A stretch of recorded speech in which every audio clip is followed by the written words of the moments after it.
Let me ask you something. Have you ever seen someone give their whole life to others, only to be forgotten the moment they needed help?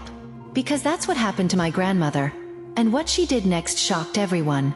I grew up watching my grandmother serve her church, big white church, for free, without complaint, without ego, and with the kind of love you don't see anymore.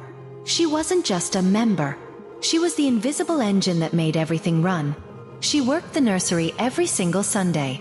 She cooked hundreds of breakfasts and dinners. She taught youth Bible study. She went on retreats.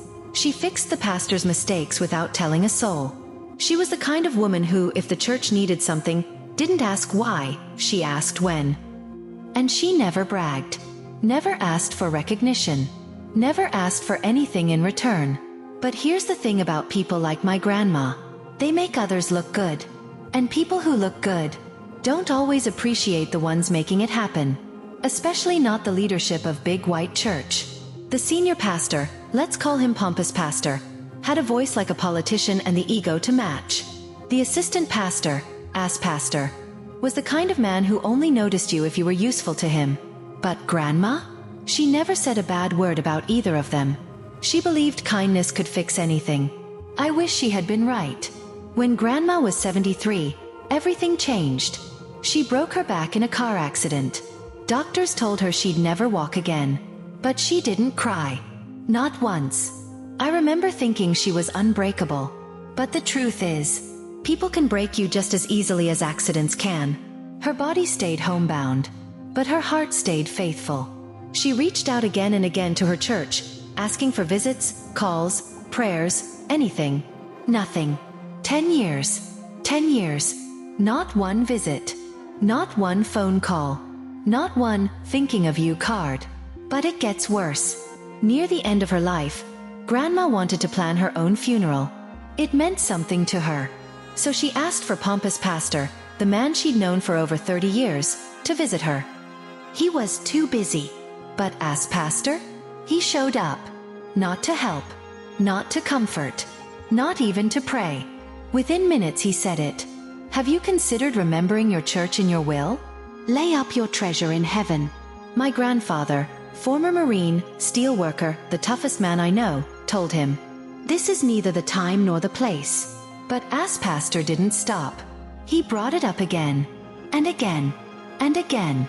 My grandmother, who never cried for herself, who didn't cry when she was paralyzed, burst into sobs. Gut-wrenching, soul-crushing sobs. And that was it. My grandfather physically grabbed this man and threw him out of their house. Not gently. Grandma lived 6 more months through sheer force of will. Her funeral wasn't held at Big White Church. Not one professional Christian showed up. But you know who did?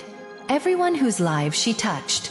Grandpa opened the service by saying, my wife asked me to exclude her pastors, and I honored her wish.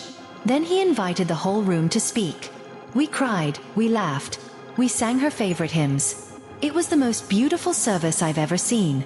And we had no idea. The real fireworks were still coming.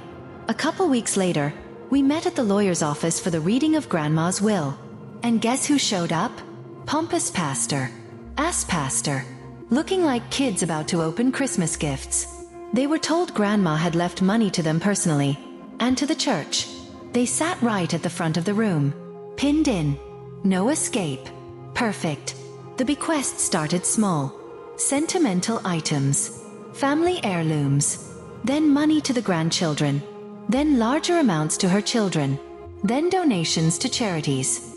All leading up to the big one. Their eyes were shining. They could see the pattern. Everything was getting bigger. Then the lawyer said, before I read the bequests to Big White Church and its pastors, the deceased requested this letter be read first. He unfolded a handwritten note. Grandma's handwriting. And she told the truth. How they ignored her for 10 years. How they abandoned her. How they pretended she didn't exist. How the only time they visited her was to ask her for money as she lay dying. You could see the color drain from their faces. But wait. Grandma wasn't done. She explained that the original will included 20% of her entire estate to Big White Church. A double tithe. A staggering amount. People literally whispered, wow. But then, she said she changed it. to match the love they'd shown her in the last 10 years. And then, bequest to ass pasta, 1 cent.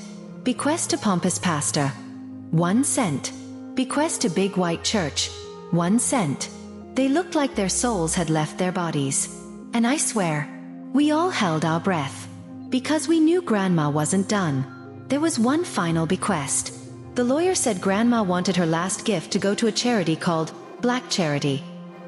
Most of us didn't recognize the name. But Pompous Pastor and Ass Pastor did. Their faces twisted like they were watching demons crawl out of the floorboards. You see, Big White Church had a racist history with Black Charity. A bitter, ugly split.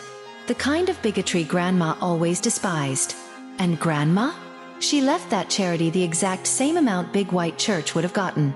A massive donation. The whole room froze. Because this wasn't just revenge. This was justice. This was calling out hypocrisy. This was a woman who had been silenced for years, finally speaking. And her voice boomed through that room. The pastors couldn't leave. They had to sit there, trapped, listening to the consequences of their cruelty. It was the most satisfying moment of my life. Grandma died broken physically, but undefeated spiritually. She made sure her last act on earth honored the people who deserved it, and exposed the ones who didn't. So there they sat. 2 men who had tried to manipulate a dying woman for money, now receiving 1 cent. Publicly. In front of her entire family.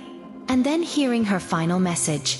That the people they looked down on were better, kinder, and more deserving than they could ever dream of being. That all their greed bought them was a penny. And a lifetime of shame. If there's one thing I learned from my grandmother, it's this. Sometimes kindness is the seed. But truth? Truth is the harvest. And when people show you who they are, believe them. If this story gave you chills, hit that like button. Comment below. What's the most savage karma you've ever witnessed? And of course, subscribe for more stories where justice arrives right on time. Thanks for listening. And thank you, Grandma, for one last lesson in courage.